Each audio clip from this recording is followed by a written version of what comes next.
Hey guys, in this video, I will show you how to delete Payees on the HSBC app. Alright, let's begin. As shown in the official HSBC banking support article, the process to remove a payee is quite straightforward.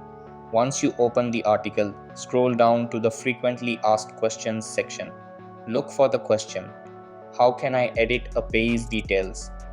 Here's an important note, you cannot edit payee information. Instead, you must delete the payee and create a new one if needed. To delete a payee, follow these three simple steps. Log into your HSBC online banking. Click on My HSBC at the top left of the page and then select My Bill Payees. Find the payee you want to remove, tap the three dots next to their name and select Delete.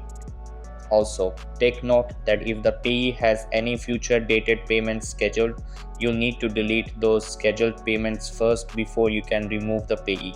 And that's it. So that's basically how you can delete payees on the HSBC app.